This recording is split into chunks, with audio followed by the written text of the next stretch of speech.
Hello friends, good morning all of you and welcome to the global world.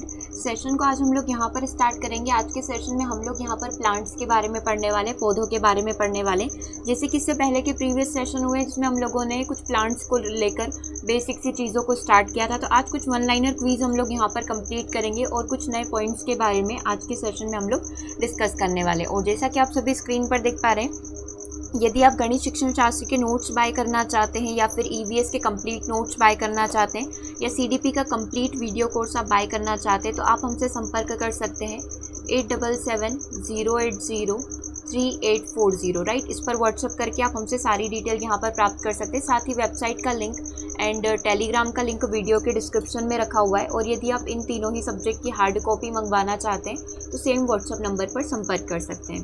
Okay, चलिए session को start करते हैं। सबसे पहले हम लोग थोड़ा सा बेसिक समझ लेते हैं। शाख, झाड़ी और तना क्या होते हैं, वृक्ष क्या होते हैं, राइट। तो इनका आकार छोटा होता है। शाख की यदि बात करेंगे तो ये काफ़ी छोटे होते हैं, इनके तने काफ़ी मुलायम होते हैं। एग्जाम्पल के तौर पर आप गेहूँ, धान, बंद गोभी, घास, पुदीना आदि को देख सकते हैं। ये सारे के सारे आपके शाख के एग्जाम्पल हैं। यदि अब हम लोग झाड़ी की बात करेंगे तो ये मध्यम आकार के होते हैं, मतलब शाख से बड़े होंगे, वृक्षों से छोटे होंगे।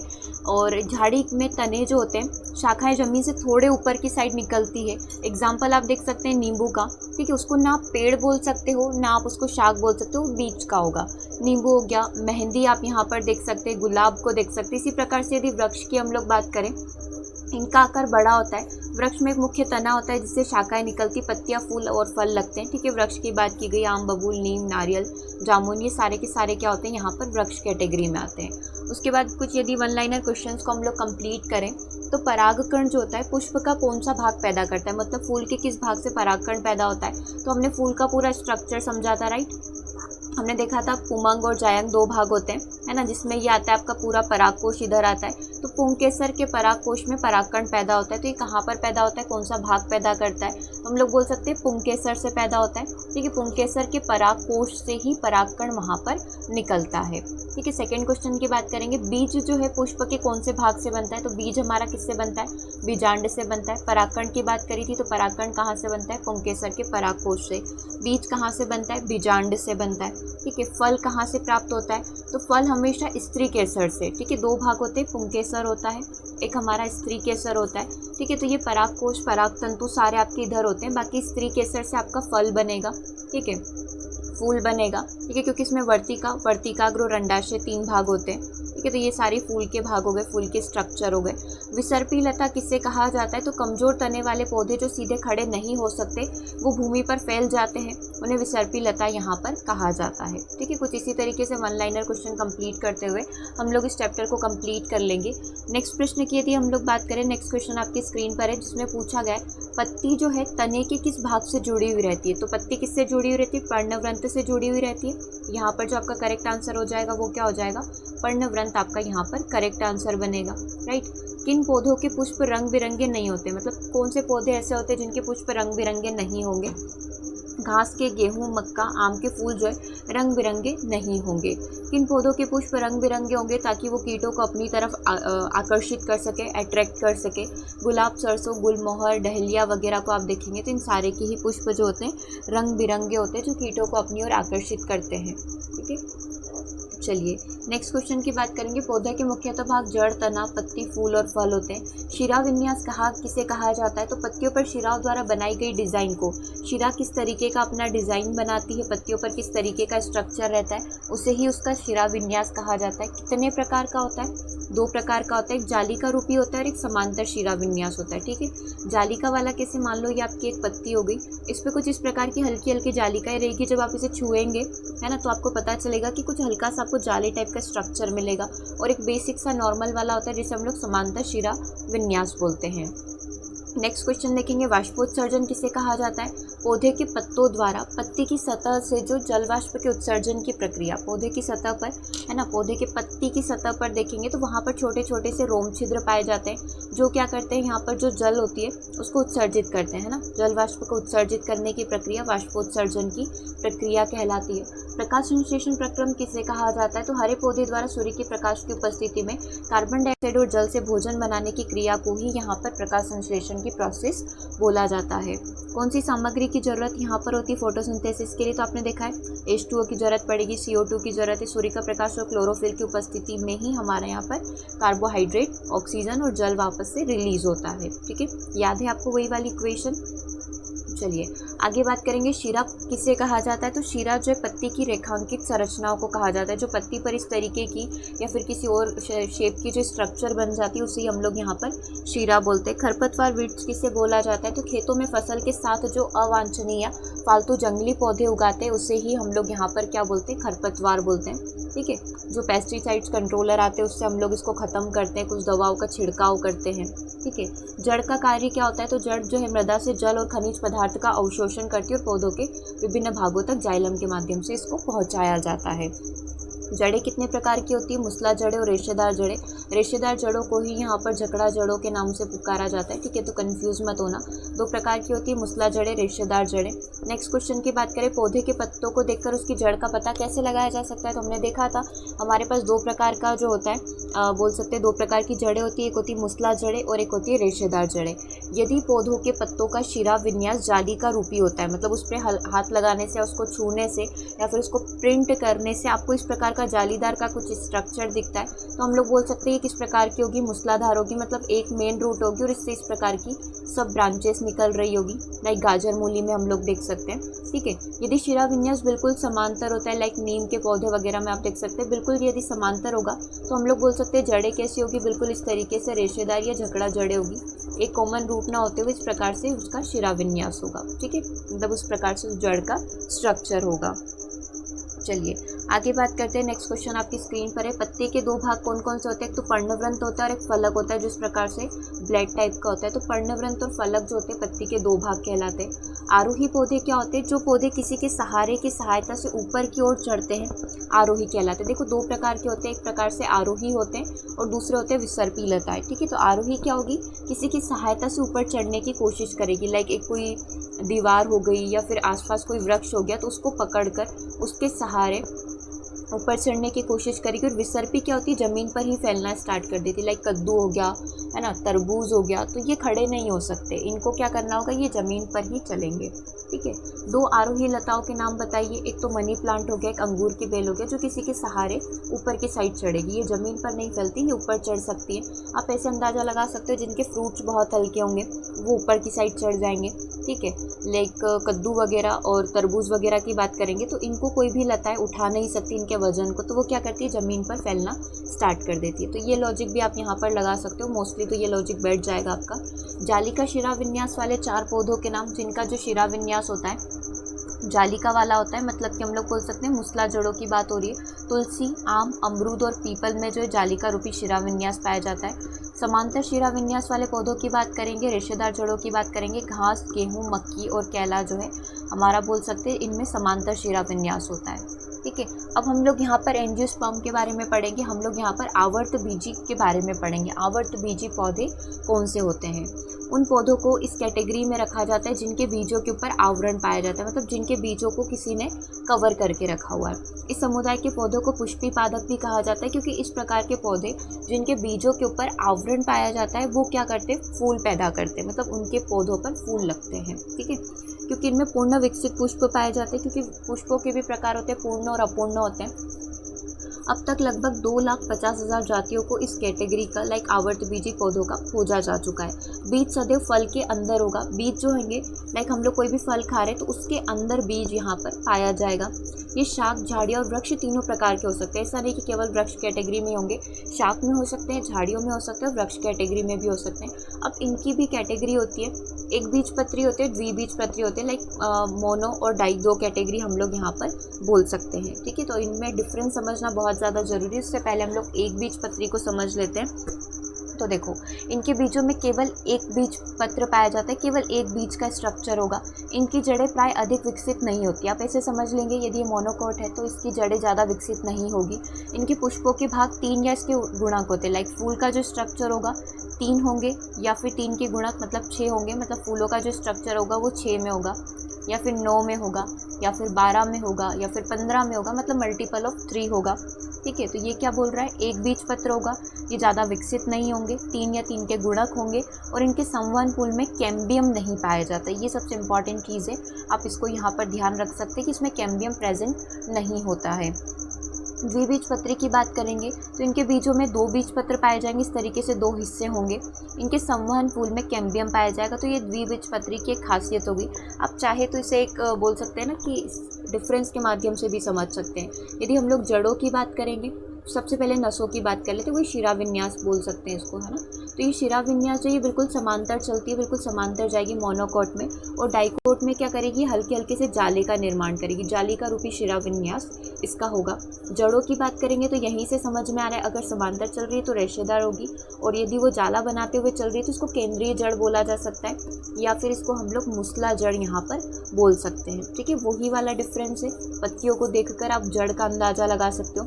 तने की बात करेंगे तो इसमें काफ़ी ज़्यादा मुलायम तना पाया जाता है, काफ़ी मुलायम तना होगा, क्योंकि आप यहाँ से अंदाज़ा लगा सकते हैं रेशेदार जड़ है तो तना मुलायम होगा, है ना। और मोटी केंद्रीय जड़ है, मोटी जड़ है मतलब तना भी क्या होगा, सख्त होगा। तो ये लॉजिक आप यहाँ पर लगाकर इसको मोनोकॉट को और डाइकोट को यहाँ पर याद कर सकते हैं। बीज पत्रों की संख्या इसमें केवल मोनो है, मतलब मोनो का मतलब एक होता है, डाई का मतलब 2 होता है, तो इसमें कितने द्विबीजपत्री होता है और वो एक बीजपत्री होता है। बीजपत्र इसमें 1 होता है, इसमें 2 होते हैं। इसमें यदि बात करोगे फूलों की पंखुड़ियों की संख्या की बात करोगे तो ये मल्टीपल ऑफ 3 होगा, और बाकी ये जो डाइकोट होते हैं इसमें 4 या 5 का गुणज हो सकता है, मतलब 4, 8, 5, 10 पत्तियाँ इस प्रकार की हो सकती है। ठीक है, चलिए आगे बात करते, कुछ और वन लाइनर क्विज को कंप्लीट करेंगे। ऐसे 2 पुष्पों के नाम लिखिए जिसमें से प्रत्येक में संयुक्त और अलग अलग पंखुड़ियाँ हो। संयुक्त पंखुड़ी आपको पता है, संयुक्त पंखुड़ी कैसी होती है, जो चिपकी हुई रहती है। ठीक है, ये कोई फूल हो गया, अब इसमें पंखुड़ियाँ बिल्कुल चिपकी हुई है, एक को तोड़ने गए तो वो तीनों एक साथ अलग हो जाएगी। ठीक है, तो धतूरे के पुष्प में पंखुड़ियाँ संयुक्त रूप से पाई जाती है, और गुलाब में आपने देखा ही है, एक एक तोड़ तोड़ कर, एक एक पत्तियाँ तोड़ तोड़ कर हम लोग पता लगा लेते हैं, है ना। तो वो पंखुड़ियाँ जो है अलग अलग होती है। तो ये संयुक्त और एक पुष्पी जो एक पंखुड़ी वाले हैं उनका प्रकार हम लोगों ने देख लिया। चलो अब कुछ यहाँ पर एनसीईआरटी का कुछ क्वेश्चन और है, उनको कंप्लीट कर लेते हैं। लाइक एनसीईआरटी से कुछ शॉर्ट नोट्स बनाए गए, उसको हम लोग कंप्लीट करेंगे। और जितने भी स्टूडेंट के पास हार्ड कॉपी अभी पहुँच चुकी है वो बिल्कुल हार्ड कॉपी खोलकर ही बैठे, अपनी नोट्स को खोलकर बैठे। आपने अपने हाथों से नोट्स बनाए हुए हैं तो आप अपने नोट्स को खोलकर बैठे। ठीक है, तो यहाँ पर क्या होगा, जितनी भी चीज़ें हम लोग पढ़ते जा रहे हैं ना, आप उसको हाईलाइट करते हुए जाइए। हाईलाइट करने का सबसे बड़ा फ़ायदा ये रहेगा, एग्जाम टाइम में लाइक ये जो चीज़ें लिखी हुई है इसमें सिर्फ इंपॉर्टेंट चीज़ें जो आपको नहीं याद रहेगी उनको आप हाईलाइट कर पाओगे। ठीक है, इसीलिए हम लोग पूरा रिवीजन यहाँ पर कर रहे हैं ताकि आपको एक बहुत अच्छे तरीके से प्रिपरेशन हो पाए। चलो बात करते हैं पॉइंट की। पौधों के लिए आवश्यक पोषक तत्वों की बात करेंगे तो कितने 16 पोषक तत्व पाए जाते हैं। ठीक है, अब इसमें दोनों ही प्रकार के होंगे, जो हवा, पानी और मिट्टी से प्राप्त होते हैं। मृदा से प्राप्त होने वाले पोषक तत्वों में 6 पोषक तत्व होते हैं और 7 सूक्ष्म पोषक तत्व होते हैं। ठीक है, यदि हम लोग इसको कैटेगराइज करें तो ये 6 बड़े बड़े पोषक तत्व होते हैं मेजर वाले, और जो 7 होंगे वो 7 हमारे सूक्ष्म पोषक तत्व होंगे। ठीक है, तो ये आपके हो गए। ठीक है, उसके बाद यदि हम लोग यहाँ पर बात करेंगे, और इसी में आपको पूरी चीज़ें मिल जाएगी, यदि वृहद पोषक तत्व जिनकी बहुत ज़्यादा मात्रा में आवश्यकता होती है, वृहद का मतलब वही होता है, नाइट्रोजन हो गया, फास्फोरस हो गया, पोटेशियम हो गया, कैल्शियम हो गया, मैग्नीशियम हो गया, सल्फर हो गया, इनकी बहुत ज़्यादा मात्रा में पौधों को आवश्यकता होती है। ठीक है, सूक्ष्म पोषक तत्व जिनकी बहुत कम मात्रा में आवश्यकता होती है, उसमें आयरन हो सकता है, मैग्नीज हो सकता है, बोरॉन हो सकता है, जिंक हो सकता है, कॉपर हो सकता है, मोलिब्डेनम हो सकता है, क्लोरीन हो सकता है। ये सारे के सारे तत्व क्या हो जाएंगे आपके, जिनको बहुत कम मात्रा में यहाँ पर आवश्यकता होगी, किसको, पौधों को। ठीक है, तो एक अंदाजा आप एप्रोक्स देख सकते हैं कि ये वृहद पोषक तत्व हो गए सारे, nitrogen, phosphorus, potassium, calcium, magnesium, sulphur, और ये सारे के सारे आपके सूक्ष्म पोषक तत्वों में आ जाएंगे। चलो आगे बात करते हैं जड़ की रूपांतरण की। तो इसको हमने डायग्राम के थ्रू भी समझा था, लेकिन हो सकता है वो चीज़ें एक बार में नहीं याद रहे, तो आज हम लोग उसको फिर से रिवाइज कर रहे हैं। कुछ पादप में जड़ें तथा जड़ें जो है जल और खनिज लवणों के अवशोषण के अतिरिक्त अन्य कार्य भी करती है। जड़ क्या करती है, जल और खनिज लवणों का अवशोषण तो करती है, लेकिन हम लोगों को पता है कि वो भोजन का स्टोर भी कर लेती है। तो उस प्रकार की जड़ों को देख रहे हैं, उसमें सबसे पहले कैटेगरी हम लोग मुसला जड़ की देख रहे हैं। ठीक है, जो हमारे काम की चीज़ें बिल्कुल वही चीज़ें देख रहे हैं। तर्क रूप, यदि हम लोग फ्यूजी फॉर्म की बात करें तो तर्क रूप में मूली होती है, कुंभी रूप में, मतलब इस प्रकार का कुंभी आकार जो होगा उसका शलजम का हो सकता है। शंकुआकार आकार किसका होता है? गाजर का होता है। ठीक है, तो ये क्या है? गाजर और ये सब जड़ ही है, लेकिन ये क्या कर रही है? भोजन स्टोर कर रही है, इसीलिए तो हम लोग उसको खा लेते हैं। गांठदार की बात करेंगे, ट्यूब फॉर्म की बात करेंगे तो मिराबिलिस हो सकता है, शकरकंद हो सकता है। ये सारी की सारी अपस्थानिक जड़ों के रूपांतरण की बात कर रहे हैं। ठीक है, आगे यदि हम लोग बात करेंगे भोज्य पदार्थों के संचय के आधार पर यदि बात की जाए तो कंदील जड़ें होती है। अभी कंदील जड़ों में आप शकरकंद को देख सकते हो। ठीक है, वही ट्यूबर फॉर्म में ही होगा। पुलकित जड़ों की बात करेंगे तो डहलिया और शतावर हो सकता है। ग्रंथिल जड़ों की बात करेंगे, अम्बा और हल्दी इसके अंदर आता है। मणिकामय लाइक मणि मोती के समान स्ट्रक्चर किसकी होती है? अंगूर करेले की हो सकती है। ठीक है, तो ये जड़ों के आधार पर हमने भोज्य पदार्थों का संचय कहाँ कहाँ पर होता है उसकी बात कर ली। चलिए आगे बात करेंगे नेक्स्ट पॉइंट की। यांत्रिक सहारा प्रदान करने के लिए कौन कौन सी पदार्थ होते हैं? लाइक स्तंभ मूल होता है बरगद के अंदर, आपने देखा होगा जो बरगद के पौधे को क्या करता है? सहारा प्रदान करता है। तो बरगद में भी आपने देखा होगा अलग अलग तरीके से जड़ें निकल कर आ जाती है ऊपर की साइड। अब स्तंभ मूल की बात करेंगे तो मक्का और गन्ना में पाई जाती है। आरोही मूल की बात करेंगे, पान्य की बात हम लोग यहाँ पर कर सकते हैं। और यदि अन्य जैविक क्रियाओं की बात करें, ये नेक्स्ट पॉइंट है आपका। ठीक है, अन्य जैविक क्रियाओं की बात करेंगे तो चूषण मूल में अमरबेल को देखा जा सकता है। ठीक है, जो दूसरे पौधे से या दूसरे पेड़ से अपना जीवन यापन करती है। ठीक है, श्वसनी मूल की बात करें, राइजोफोरा को हम लोग देख सकते हैं। अधिपादप मूल की बात करेंगे, आर्किड को देखा जा सकता है। स्वांगीकरण मूल की बात करेंगे तो सिंगाड़ा जो पौधा होता है उसको आप लोग यहाँ पर देख सकते हैं। कुछ पेड़ पौधे क्या होते हैं? स्वयं को शुष्क वातावरण के प्रति यहाँ पर खुद से ही अनुकूलित कर लेते हैं। अब पौधों के कुछ प्रकार की बात करेंगे तो आपने देखा है मरुद्भिद पौधे होते हैं, जलोद्भिद पौधे होते हैं। ठीक है, तो इस प्रकार की कुछ कैटेगरी होती है, उनको हम लोग यहाँ पर डिस्कस कर लेते हैं। ऐसे पौधे मरुद्भिद जीरोफाइट्स कहलाते हैं जिन पौधों की पत्तियां कांटेदार होती है, जड़ें अत्यधिक लंबी और गहरी तथा तने या पत्तियां मांसल हो जाते हैं जिससे जल की हानि न्यूनतम हो। कैसे? मरुद्भिद पौधों को आप कैसे पहचान सकते हैं? जिनकी जड़ें ज़मीन में काफ़ी गहराई तक जाएगी, क्योंकि अगर वो मरुद्भिद है मतलब रेगिस्तानी इलाके में उगेगा। रेगिस्तानी इलाके में पानी की कमी होगी, पानी की कमी होगी मतलब पानी ज़मीन में काफ़ी गहराई तक जाएगा। तो इस प्रकार के पौधे उसी प्रकार से खुद को अनुकूलित कर लेते हैं ताकि इनकी जड़ें ज़मीन में ज़्यादा गहराई तक जाकर पानी को ले सके, है ना। वो वाली चीज़ें हो गई। पत्तियाँ कांटेदार होगी, पत्तियाँ कांटेदार होने से हम लोग यहाँ पर बोल सकते हैं कि जो फोटोसिंथेसिस की प्रोसेस है उसमें हम लोग जो वाष्पोत्सर्जन की प्रक्रिया है वो भी काफ़ी कम होगी। ठीक है, तो यहाँ पर भी क्या होगा? नमी लंबे समय तक यहाँ पर बनी रहेगी। और साथ ही तने या पत्तियाँ काफ़ी ज़्यादा मांसल यहाँ पर हो जाती है जिससे जल की हानि को ये क्या कर देंगे? न्यूनतम कर देंगे। कुछ पौधे स्वयं को जलीय पारितंत्र के प्रति अनुकूलित कर लेते हैं जिसे जलोद्भिद पौधे बोलते हैं। हाइड्रोफाइट्स पौधे मतलब जो पौधे जल के अंदर उगते हैं। हम लोग नॉर्मली हमारी फसल वगैरह यदि ज़्यादा समय तक पानी में रहेगी तो आपने देखा होगा वो सड़ जाती है, गल जाती है। लेकिन कुछ पौधे ऐसे होते हैं जो हमेशा ही जल के अंदर ही रहते हैं। ठीक है, तो वो पौधे क्या कहलाते हैं? जलोद्भिद पौधे कहलाते हैं। और कुछ पौधे ऐसे होते हैं जो खारे पानी में उगते हैं, लवणीय पारितंत्र के प्रति अनुकूलित होते हैं, उन्हें लवण मरोबिक हेलोफाइट्स पौधे यहाँ पर बोला जाता है। अब समुद्र के खारे पानी में यदि पौधे उग रहे हैं, ठीक है, तो उन्हें लवण मरोबिक पौधे यहाँ पर बोल सकते हैं। तो ये तीन कैटेगरी होगी। जीरोफाइट्स हो गए जो रेगिस्तान में उगेंगे, पत्तियाँ कांटेदार होगी।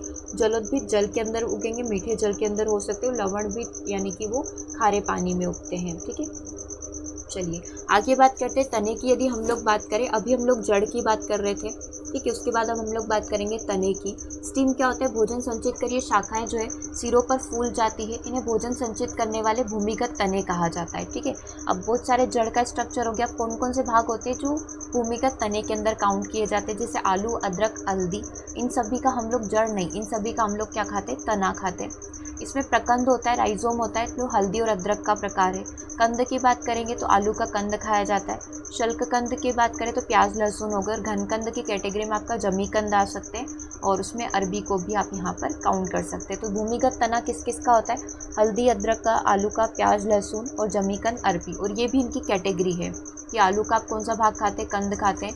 प्याज लहसुन का बल्ब शल्क कंद खाया जाता है। जमी कंद, अरबी का घन कंद खाया जाता है। हल्दी, अदरक का प्रकंद, राइजोम को यहाँ पर सेवन करते हैं। ठीक है, अब शॉर्ट में हम लोग यहाँ पर पत्तियों के कार्य को डिस्कस कर लेते हैं। वैसे हम सभी जानते हैं पत्तियों के कार्य क्या होते हैं। इसे रसोई घर माना जाता है, किचन रूम माना जाता है पौधों का। हरी पत्तियाँ पौधों के लिए भोजन बनाती है, इसलिए पत्ती को रसोई घर हम लोग बोलते हैं। पत्तियाँ सूर्य के प्रकाश की उपस्थिति में जल व क्लोरोफिल और कार्बन डाइऑक्साइड की सहायता से कार्बोहाइड्रेट, ग्लूकोज बनाती है। जड़ द्वारा अवशोषित जल, जड़ों ने जितना भी जल को अवशोषित किया है तनों के माध्यम से पत्तियों तक पहुंचा दिया जाता है। सूर्य के प्रकाश में भोजन बनाने की इसी क्रिया को फोटोसिंथेसिस की प्रोसेस बोला जाता है। ये एक प्रकार की जैविक प्रक्रिया है, केवल दिन के समय में संपन्न होती है। प्रकाश संश्लेषण के लिए पर्णहरित यानी कि क्लोरोफिल की उपस्थिति अनिवार्य होती है। प्रकाश संश्लेषण की क्रिया लाल रंग के प्रकाश में सबसे अधिक और बैंगनी रंग के प्रकाश में सबसे कम देखी जाती है। प्रकाश संश्लेषण का अंतिम उत्पाद ग्लूकोज है, जो शीघ्र ही स्टार्च मंड में परिवर्तित हो जाता है। हम सांस लेते हैं तो हवा में उपस्थित ऑक्सीजन अंदर लेते हैं और उसके बदले कार्बन डाइऑक्साइड गैस को प्रकाश संश्लेषण की क्रिया में अंदर ली जाती है। मतलब फोटोसिंथेसिस का जस्ट उल्टा हम लोग करते हैं, मतलब ह्यूमन बीइंग करता है, ठीक है। और बदले में ऑक्सीजन गैस को बाहर निकाला जाता है। इस प्रकार प्रकाश संश्लेषण की क्रिया द्वारा पौधों से निकली ऑक्सीजन हमारे वातावरण को यहाँ पर शुद्ध कर देती है, ठीक है। मतलब वही फोटोसिंथेसिस की प्रोसेस को यहाँ पर एक्सप्लेन किया हुआ है। चलो आगे हम लोग यहाँ पर बात करेंगे, कुछ और पॉइंट की बात करेंगे। फलों की बात करते हैं। फल के 3 भाग होते हैं, बाह्यफल फित्ती होता है, मध्यफल फित्ती होता है, और हम लोग यहाँ पर बात करें अंतःफल भित्ती होता है, ठीक है। 3 प्रकार यहाँ पर हो गए। जब फल का विकास केवल पुष्प के अंडाशय से होगा, डिफरेंस समझना, क्या डिफरेंस यहाँ पर रहता है। जब फल का जो विकास हो रहा है केवल पुष्प के अंडाशय से ही बन जाता है तो उसे ट्रू फ्रूट यहाँ पर कहा जाता है। सत्य फल इसे कहा जाता है, लाइक रतालू, सिंघाड़ा आदि बोल सकते हैं, यदि उसके अंडाशय से निर्मित हो रहा है। लेकिन यदि हम लोग बात करेंगे जब फल के निर्माण में अंडाशय के अतिरिक्त पुष्प के अन्य भाग जैसे पुष्पासन, बाह्यदल और दल इत्यादि भी भाग लेते हैं, तो इस प्रकार के फल को फॉल्स फ्रूट या आभासी फल कहा जाता है। जैसे सेब हो गया, नाशपाती हो गया, कटहल हो गया, शहतूत हो गया, ये हिस्से भी यहाँ पर इसके काम करते हैं। तो ये आपके 2 प्रकार के फ्रूट की कैटेगरी होती है। एक ट्रू फ्रूट होता है, एक फॉल्स फ्रूट यानी सत्य और असत्य फल होते हैं। जो केवल अंडाशय से निर्मित होगा वो सत्य फल होगा। बाकी यदि फूल वगैरह और अन्य हिस्से भी अपना भूमिका निभा रहे हैं एक फल के निर्माण में, फूल के निर्माण में, तो हम लोग यहाँ पर बोल सकते हैं उससे क्या बोलेंगे हम लोग, असत्य या फिर आभासी फल बोला जा सकता है, ठीक है। एक और कैटेगरी देखना, जब फल का निर्माण बिना निषेचन की प्रक्रिया के होगा तो इस प्रकार के फल को हम लोग अनिषेचित फल कहते हैं। जैसे केला हो गया, पपीता हो गया, अंगूर हो गया, ये सारे के सारे फल कौन सी कैटेगरी में आते हैं, अनिषेचित फल की कैटेगरी में आते हैं, ठीक है। तो आप समझ गए फल के कौन कौन से भाग होते हैं। एक फल भित्ती होता है, एक मध्य फल भित्ती होता है, एक अंतः फल भित्ती होता है, ठीक है। उसके बाद ये 3 कैटेगरी, अगर अंडाशय से बन रहा है तो सत्य फल, और अंडाशय के अलावा और भागों से भी बन रहा है तो असत्य फल हो जाएगा, और बिना निषेचन की प्रक्रिया के यदि फल का निर्माण हो रहा है तो उसे अनिषेचित फल आप यहाँ पर बोलेंगे। अब हम लोग यहाँ पर पढ़ेंगे फल के खाने योग्य भाग, मतलब आप फल का कौन सा भाग खाते हैं। अंगूर का आप क्या खाते हैं, ठीक है। टमाटर का आपने कौन सा भाग खाया है, वो वाली चीज़ें डिस्कस करेंगे, काफ़ी इंपॉर्टेंट है। सेब और नाशपाती की बात करेंगे तो इसका पूरा पुष्पासन का सेवन हम लोग कर लेते हैं, राइट। अमरूद की बात करोगे, अंगूर की बात करोगे, टमाटर की बात करोगे तो इसका फल भित्ती भी खा लिया जाता है और उसके बीज भी खा लिया जाता है, मतलब पूरा का पूरा ही फ्रूट खा लेते हैं। इसमें फेंकने जैसा तो कुछ है नहीं, है ना। तो इसका पूरा ही फल भित्ती भी खा लिया जाता है और इसका बीजांशन भी खा लिया जाता है। पपीता और आम की बात करेंगे तो इसका केवल मध्य फल भित्ती जो है वो खाया जाता है, पल्प इसका खाया जाता है। नारियल की बात करेंगे तो नारियल का भ्रूण पोष यहाँ पर पूरा खा लिया जाता है। केले की बात करेंगे तो मध्य और अंतः फल भित्ती दोनों को खा लिया जाता है, ठीक है। गेहूं की बात करेंगे तो गेहूं में भी हम लोग भ्रूण पोष और भ्रूण, मतलब जहाँ से गेहूं का जन्म हुआ है वो पूरा का पूरा बीज का सेवन कर लिया जाता है, ये पूरा सेवन हो जाता है। काजू की बात करेंगे तो काजू का हम लोग फूल खाते हैं, राइट। काजू जो है उसका पुष्पवृंत बीज पत्र खाया जाता है। लीची का जो है एरिल वाला हिस्सा खाया जाता है, ठीक है। चना मूंगफली की बात करेंगे तो इसका बीज पत्र और भ्रूण दोनों ही खा लिया जाता है, ठीक है। मूंगफली भी पूरा ही खाया जाता है, उसमें कुछ भाग निकाला नहीं जाता है। चने का भी सेम प्रोसीजर है, ठीक है। तो यहाँ पर जो आंसर हो जाएगा आपका बीज पत्र भ्रूण हो जाएगा। शहतूत की बात करेंगे तो इसके रसीले परिदल पुंज को खाया जाता है। अनानास की बात करेंगे तो परिदल पुंज को ही खाया जाता है। नारंगी जो होती है उसके जूसी हेयर्स को खाया जाता है, आपने देखा होगा ना, जो चीर होती है उसके अंदर इस प्रकार की कुछ जूसी हेयर्स बोलते हैं उनको, वो हिस्सा हम लोग खाते हैं। भिंडी का संपूर्ण भाग खा लेते, पूरी की पूरी भिंडी खा लेते, बीज वगैरह सब कुछ। खीरा तरबूज का अंतःबल भित्ती खाया जाता है, ठीक है। उसके बाद बीज वगैरह हिस्सा निकाल दिया जाता है बाहर का। आलू का हम लोग तना खाते हैं, जैसे अभी हमने डिस्कस किया था। गाजर हो गया, चुकंदर हो गया, शलजम हो गया, मूली हो गया, इसका जड़ खाया जाता है। कुनेन कहाँ से प्राप्त होता है, सिंकोना की छाल से, जो मलेरिया के उपचार में हमें काम आता है। लौंग कहाँ से प्राप्त होता है, तो लौंग की आप कली खाते हैं, राइट। आपको पता है वो फूल होता है, वो फूल की कली होती है जो इस तरीके की होती है, लाइक इस तरीके की, उसमें 4 तरफ से 4 कोने होते हैं ना, जिसके बीच वाला हिस्सा हम लोग खाते हैं, ठीक है। और नीचे की साइड डंडा होता है, तो ये लौंग जो होता है पुष्पकली होता है। इंसुलिन कहाँ से प्राप्त होता है, डहलियों की जड़ों से। कॉफ़ी कहाँ से प्राप्त होती है, मतलब कॉफ़ी क्या होती है, उसके बीज ही होते हैं। दालचीनी प्राप्त होती है पौधों की छाल से। हेरोइन प्राप्त होती है अफीम पोस्ता से, और कपास के रेशे प्राप्त होते हैं पौधों के फल से। मतलब कपास जो होता है वो उसका एक प्रकार का फल होता है, राइट। तो ये सारे मोस्टली सारे इंपॉर्टेंट चीज़ें हम लोगों ने यहाँ पर डिस्कस कर लिए। और भी कुछ चीज़ें हैं जो आपकी सीरीज़ के अंदर है, तो वो आप एक बार से ज़रूर पढ़ लेना, वो भी काम की है, लेकिन वो इतनी ज़्यादा इंपॉर्टेंट नहीं है, इसलिए हम लोग अभी उसको डिस्कस नहीं कर रहे। बाकी जितनी भी इंपॉर्टेंट थी ये सारी जो टेबल है ये हम लोगों ने यहाँ पर डिस्कस कर लिए। अब थोड़े से पादप हार्मोन्स की बात कर लेते हैं। वैसे ये टॉपिक बहुत ही ज़्यादा बड़ा है, लेकिन कुछ पॉइंट्स को हम लोग आज कवर कर लेते हैं, बाकी सारे हम लोग क्विज में निपटा देंगे, ठीक है। पादप हार्मोन्स की बात करेंगे तो पादप हार्मोन क्या करते हैं, पौधों की जैविक क्रियाओं के बीच में समन्वय स्थापित करने वाले रासायनिक पदार्थ होते हैं। मतलब किस तरीके से पौधा अपना ज़्यादा ग्रो कर पाए, ये चीज़ें इसके अंदर देखी जाएगी, ठीक है। तो ये पौधों की वृद्धि एवं अनेक उपापचयी क्रियाओं को नियंत्रित व प्रभावित करते हैं। अब इसमें अच्छे हार्मोन्स भी होते हैं, बुरे हार्मोन्स भी होते हैं। यदि हम लोग बात करेंगे वृद्धि प्रवर्धक हार्मोन की, तो ये हार्मोन क्या होते हैं, ग्रोथ स्टिमुलेटर हार्मोन्स। ये वृद्धि दर को बढ़ाते हैं, जैसे ऑक्सिन हो गया, जिब्रेलिन्स हो गया, साइटोकाइनिन हो गया। तो अगर हमने ये प्रयोग किया है तो इससे हमारे पौधों की ग्रोथ जल्दी होगी, राइट। अब वृद्धि निरोधक हार्मोन क्या होंगे, ये वृद्धि दर को रोक देते हैं, लाइक एब्सिक्सिक अम्ल हो गया, एसिड हो गया, ठीक है, एथिलीन हो गया। यदि इसको दिया गया तो ये पौधों की वृद्धि को वहाँ पर स्टॉप कर देते हैं। अब इसमें एक एक की बात कर लें, जिब्रेलिन्स की बात कर लें तो यह भी एक प्रकार का पादप हार्मोन ही है। ये क्या करता है, ये पौधों की लंबाई में वृद्धि करता है। अब हम लोग चाहते हैं कि पौधों के फूल बड़े हो, फल बड़े हो, या पौधे लंबी ग्रोथ करें, ठीक है। और उनकी जरावस्था मतलब कि लाइक जरावस्था वृद्धावस्था होती है ना। वृद्धावस्था मतलब कि जल्दी ख़त्म होने से उन्हें रोकेगा, ताकि फल पेड़ पर अधिक समय तक लगा रहे। जिब्रेलिन्स हार्मोन का प्रयोग करके बीज रहित फलों का उत्पादन भी किया जा सकता है। आजकल आपने देखा होगा, आप कुछ भी जामफल वगैरह, कुछ भी ऐसे फ्रूट खा रहे, लाइक आप तरबूज वगैरह भी खा रहे, तो आजकल तरबूज वगैरह, जामफल वगैरह ऐसे आने लगे हैं जिसके अंदर बीज होते ही नहीं हैं। तो वो किसकी वजह से होते हैं, वो जिब्रेलिन्स हार्मोन्स की वजह से होते हैं, ठीक है। ये बीजों के अंकुरण में भी भाग लेते हैं, मतलब ये बीजों को अंकुरित करने के समय भी आप इस प्रकार के हार्मोन का प्रयोग कर सकते हैं, ठीक है। तो ये किसकी बात होगी, जिब्रेलिन्स की बात होगी। और आगे बात हम लोग यदि करें साइटोकाइनिन की बात करेंगे। साइटोकाइनिन क्षारीय प्रकृति का हार्मोन है। साइटोकाइनिन का संश्लेषण जड़ों के अग्र सिरों पर होता है, जहाँ कोशिका विभाजन होगा। जहाँ पर कोशिका विभाजन की प्रोसेस हमारी कंप्लीट होती है, वहाँ पर इस हार्मोन का प्रयोग किया जाता है। साइटोकाइनिन कोशिका विभाजन के लिए एक आवश्यक हार्मोन है। साइटोकाइनिन बीजों के अंकुरण को प्रेरित करते हैं, मतलब बीज अच्छे तरीके से अंकुरित हो पाए, सारे ही बीज अंकुरित हो पाए, इसके लिए जो है साइटोकाइनिन का प्रयोग किया जाता है। एब्सिसिक अम्ल की यहाँ पर यदि बात की जाए तो ये एक वृद्धिरोधी हार्मोन है, मतलब वृद्धि को कम कर देगा। यह पौधों की वृद्धि को रोकता है। यह क्या करता है, अम्ल, ये एक प्रकार का अम्लीय प्रवृत्ति का हार्मोन है, क्योंकि ये क्षारीय प्रवृत्ति का है, ये अम्लीय प्रवृत्ति का होता है। यह पौधों से फूलों एवं फलों के पृथक्करण की क्रिया का भी नियंत्रण करता है। और ये कोशिका विभाजन, मतलब जो वृद्धि प्रवर्धक हार्मोन है वो सारे कोशिका विभाजन कर रहे हैं, लंबे समय तक टिका कर रखेंगे। ये जस्ट उसका अपोजिट होगा, ये वृद्धि को यहाँ पर रोकने का कार्य करेगा। एथिलीन की बात करें तो यह गैसीय अवस्था में पाया जाने वाला हार्मोन है। इस हार्मोन का निर्माण पौधे के प्रत्येक भाग में आप कर सकते हो। जैसे किसी का प्रयोग आपको बीज जड़ में करना है, किसी का प्रयोग आप बीजों के अंकुरण के लिए करेंगे, किसी का प्रयोग आप फलों के ऊपर करेंगे, फूलों के वहाँ पर करेंगे।